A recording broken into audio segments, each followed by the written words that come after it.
Once again welcome back to my channel Raju Samta classes. आज हम depreciation को फिर से पढ़ाएंगे। आज जो मेथड टॉपिक हम पढ़ाएंगे वो रेट्रोस्पेक्टिव इफेक्ट है। देखिए डिप्रीशिएशन में दो इफेक्ट होता है, प्रोस्पेक्टिव इफेक्ट और रेट्रोस्पेक्टिव इफेक्ट। दोनों में अंतर क्या होता है? जैसे कोई एसेट पे डिप्रीशिएशन लग रहा है, मानिए 2 साल 3 साल लगा चुके हैं, ठीक है। चौथा साल में आकर हम लोग क्या बोले कि नहीं आज से इसका रेट इतना होगा, इस मेथड से काटा जाएगा। मानिए 10% स्ट्रेट लाइन काट रहे थे, 2 साल बाद आके डिसाइड किए कि नहीं अब हम लोग 10% डिमिनिशिंग काटेंगे फ्रॉम उसी डेट जिस डेट को हम लोग ये सोचे हैं। माने आगे से नहीं, पीछे से मेकअप नहीं करना है। जिस डेट को हम लोग सोचे चेंज करने के उसी डेट से डिप्रीशिएशन का रेट चेंज कर दिया। That is prospective method. आगे होता है रेट्रोस्पेक्टिव मेथड। इसमें क्या होता है, जैसे मैंने 3 साल हम लोग अकाउंट बना चुके, चौथा साल या 2 साल बना चुके, चौथा साल में आकर हम लोग को लगा कि नहीं ये ठीक नहीं हुआ, गलती हो गया। हम लोग पहले से ही जैसे 10% स्ट्रेट लाइन लगा रहे थे, अब हम लोग डिसाइड किए नहीं गलती हो गया। 2 साल बाद हम लोग ऐसा सोचे कि गलती हो गया, अब हम लोग को 2 साल पहले से ही इसको डिमिनिशिंग में करना है। तो क्या था कि हम स्ट्रेट लाइन में 2 बार अकाउंट बना चुके 2 साल का, अब उसको चेंज करना है। तो अकाउंट को काटना नहीं है, उसी के अंदर एडजस्ट कर देना। That is retrospective. सपोज कीजिए कि कोई कंपनी मानिए एक एसेट्स था उसके पास, वो 15% स्ट्रेट लाइन डिप्रीशिएशन लगा के आ रहा था पिछले 3 साल से। अभी अकाउंटिंग में चेंज हुआ, वो लोग सोचा नहीं अब हमसे गलती हो गया, हम लोग को 20% लगाना है straight line from beginning of the date of purchase of machinery. जिस दिन मशीनरी खरीदे उस दिन से। तो अभी तो 3 साल तक अकाउंट बन चुका था, तो फिर अकाउंट काटना पड़ेगा, लेकिन काटा नहीं जाता है, उसको अकाउंट के अंदर ही एडजस्ट कर दिया जाता है। That is retrospective effect. तो ये हम लिखे हुए देखिए क्वेश्चन नंबर 29 एसएमसी क्लास से लिखे हुए हैं। तो क्वेश्चन को हम लोग पढ़ते हैं, ठीक है। पढ़ने का रिक्वेस्ट करेंगे, यदि नए हैं तो जरूर चैनल को सब्सक्राइब कीजिए। देखिए Prakash and company which depreciate machinery by 10% by WDV written down value. Prakash and company क्या करता है, कितना डिप्रिसिएशन करता है, ध्यान रखना है 10% रिटर्न डाउन वैल्यू में on 1 April 2014 8,10,000 to the debit of the machinery account. क्या बोला, 1 अप्रैल 2014 में मशीनरी अकाउंट का डेबिट बैलेंस कितना बचा हुआ है, 8,10,000। ध्यान से देखिएगा 8,10,000 बैलेंस बचा हुआ है। ऑन 1 अप्रैल 2014, 1 अप्रैल 2014 को the part of the machinery purchase on 1 अप्रैल 2012। क्या बोला, 1 अप्रैल 2012 को जिस मशीन को हम लोग 75,000 में खरीदे थे, आज 1 अक्टूबर 14 को उसको कितना बेच दिए, 42,000 में। क्वेश्चन समझिए कि 1 अप्रैल 2014 को मशीन अकाउंट में कितना बैलेंस दिया, 8,10,000। आप कंपनी क्या 8,10,000 डेबिट बैलेंस दिखा रहा है, कंपनी क्या बता रहा है, 1 अक्टूबर 14 को एक पार्ट ऑफ मशीन जो कि 8,10,000 में इंक्लूड है 1 अप्रैल 2012 को जिसको हम लोग 75,000 में खरीदे थे, आज आगे कितना बेच दिए, 42,000 में। और उसी डेट में नया मशीन खरीद लिया 1.5 लाख का, इंस्टॉलेशन लगा 8,000। यहाँ तक नॉर्मल है।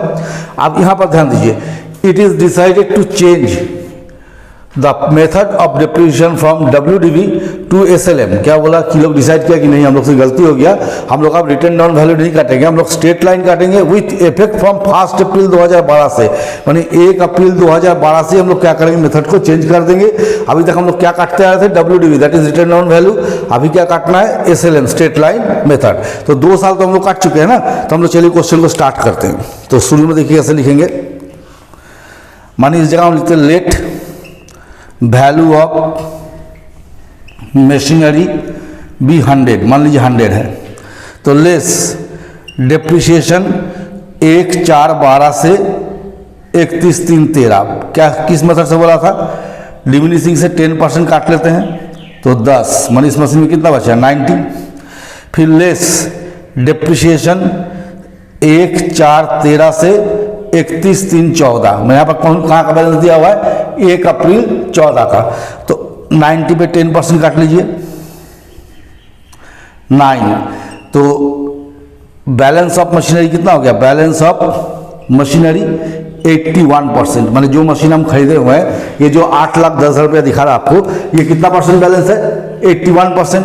तो हम लोग यहाँ करेंगे calculation of original cost of machine.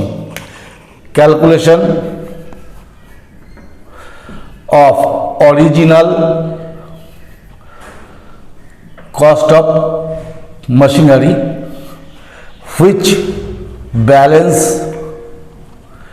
Is 8,10,000 on 1/4/14। क्या बोलेंगे कि हम लोग उस मशीन का ओरिजिनल कॉस्ट जानेंगे जो आज का डेट में 8,10,000 बचा हुआ है, ठीक है। तो 81% balance of machinery equals to 8,10,000।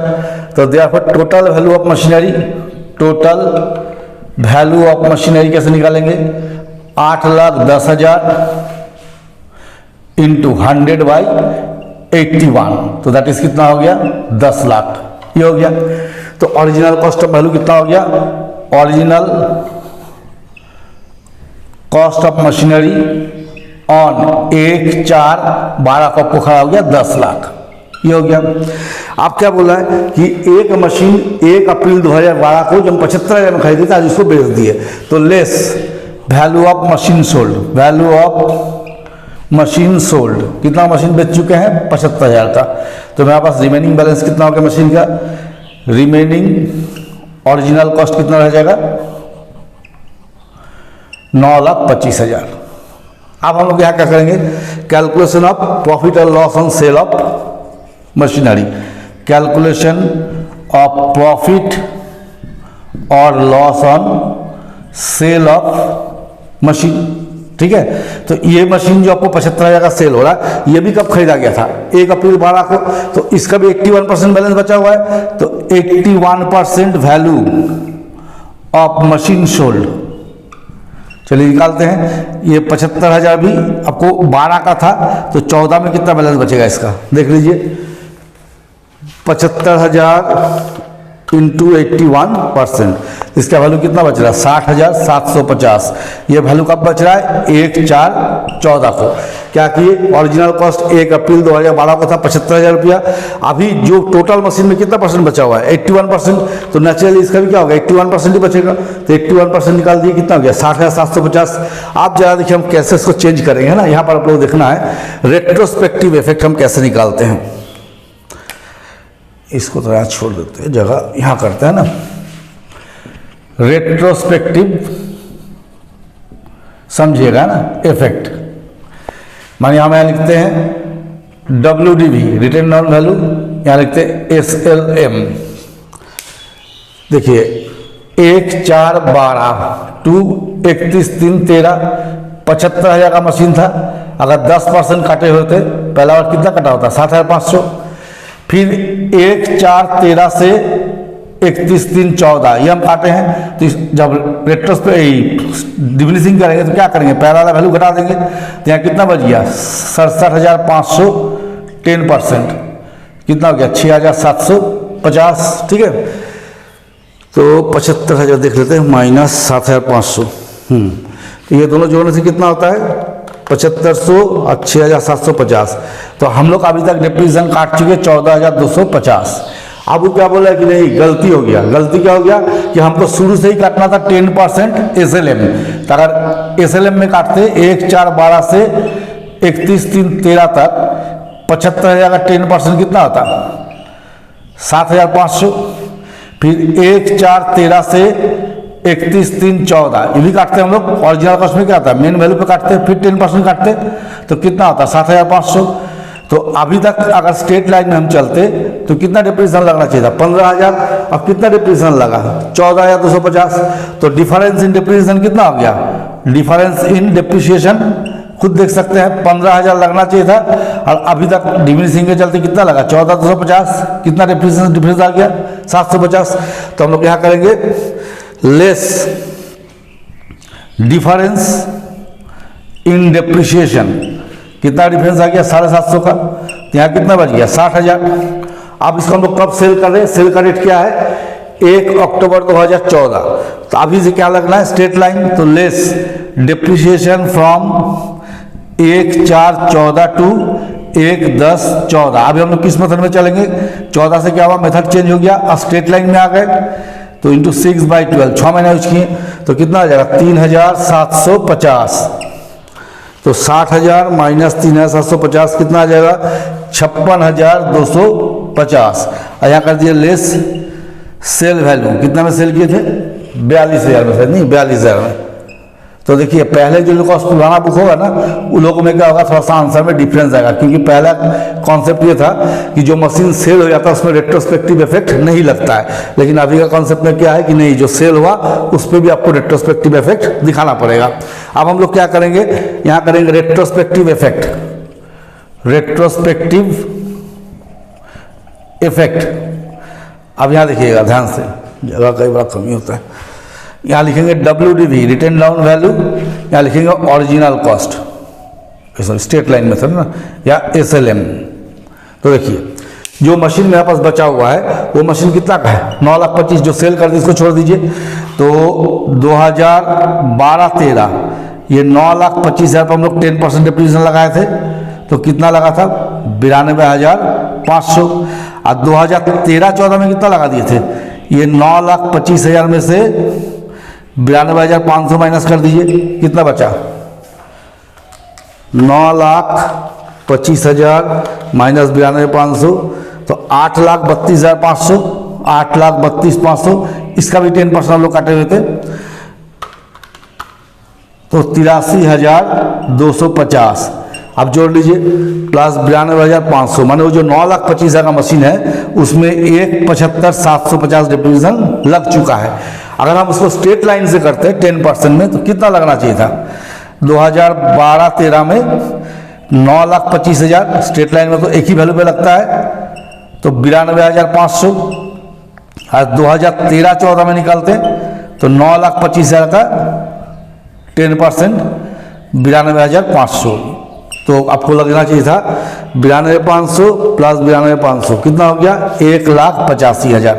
समझिए हम क्या बोले, ये जो 10 लाख का मशीन था जिसमें 75,000 तो बेच दिए वाला हो गया, तो 9,25,000 का मशीन बचा हुआ है। तो 2012-13 से जब हम चल रहे थे तो हम किस में चल रहे थे, डिमिनिशिंग में, तो 9,25,000 का 10% लगा 92,500। 13-14 में जब आए तो 9,25,000 में 92,500 माइनस कर दीजिए, तो कितना बचा था 8,32,500, इसका 10% लगा था। माने अभी 2 साल मिला के कितना डिप्रीशिएशन लगा चुके, 1,75,750 किस पे, इस 9,25,000 पे। लेकिन मेथड चेंज होने के कारण क्या हो रहा है कि बताया जाए नहीं, ये होना चाहिए था पहला साल भी इतना, दूसरा साल भी इतना, तो ये डिप्रीशिएशन लगना चाहिए था। तो डिफरेंस इन डिप्रीशिएशन आपको कितना हो गया, तो डिफरेंस इन डिप्रीशिएशन आपको हो रहा है 1,85,000 माइनस 1,75,750। कितना डिफरेंस रहा देख लीजिए, 1,85,000 लगना चाहिए था, 1,75,750 लगाए हैं, तो डिफरेंस आ गया 9,250, ये लग गया। अब हमको थोड़ा सा क्वेश्चन को मिटाना पड़ेगा, कोई उपाय नहीं है ना, ये तो बना नहीं पाएगा, तो क्वेश्चन को मिटा लेते हैं। तो ये हम एक मशीनरी अकाउंट बनाए हैं, तो चलिए इसको स्टार्ट करते हैं। क्वेश्चन हमारे पास बुक है उसमें से देख लेंगे। तो देखिए 1,4,14 इस समय बोला था मेरे पास कितना मशीन का बैलेंस था 8,10,000, तो टू बैलेंस BD 8,10,000। एक बार बुक हम ले लेते हैं तो करवा जाएंगे, ठीक है। और देखिए इसमें क्या बोल रहा है कि 1 अक्टूबर को एक मशीन सेल किए, तो 1 अक्टूबर 14 को खरीदे भी है, टू बैंक 1,50,000 और प्लस 8,000 मैंने 1,58,000, ये हो गया। तो टोटल चल गया मेरे पास 9,68,000, ये लिख देते हम लोग पहले, है ना, यहां तक कर लिए। आप देखिए हम लोग क्या लिखेंगे, डिफरेंस इन डिप्रीशिएशन आपको टोटल कितना आया। तो टोटल डिफरेंस इन डिप्रीशिएशन को कितना रिकॉर्ड करना होगा। देखिए जो मशीन सेल किए थे उस पर डिफरेंस इन डिप्रीशिएशन कितना था 750, और बचा में कितना था 9,250। तो एक हो गया 750 का, एक हो गया 9,250 का। तो हम लोग लिख देंगे 1,4,14 बाय डिफरेंस इन डिप्रीशिएशन। कितना का डिप्रीशिएशन का डिफरेंस हो गया था दोनों जोड़ के 10,000। तो इसको पहले लिख दीजिए आराम से 10,000। फिर 1 अक्टूबर 14 को बेचे हैं, तो बाय डिप्रीशिएशन जिस एसेट को बेच रहे हैं उसमें कितना डिप्रीशिएशन लगाए थे 3,750। बाय बैंक कितना में सेल किए 42,000 में। बाय PL 14,250, सारा लिख दिए। अब हम लोग क्या करेंगे, डिप्रीशिएशन निकालेंगे इस साल का। डिप्रीशिएशन 1,4,14 से 31/3 आप तो कोई झमेला नहीं है। जैसे फास्ट मशीन, तो फास्ट मशीन कितना का आपको ओरिजिनल कॉस्ट में तो 9,25,000, कोई दिक्कत नहीं है। इसमें डायरेक्ट 10% निकाल दीजिए, डिमिनिशिंग होता है तो बैलेंस निकाल के देखना पड़ता, ये हो गया। और सेकेंड मशीन जो अभी अपने पास है, ये हम 1 अक्टूबर को खरीदे हैं और मार्च तक चलेगा। कितना महीना चलेगा 6 महीना।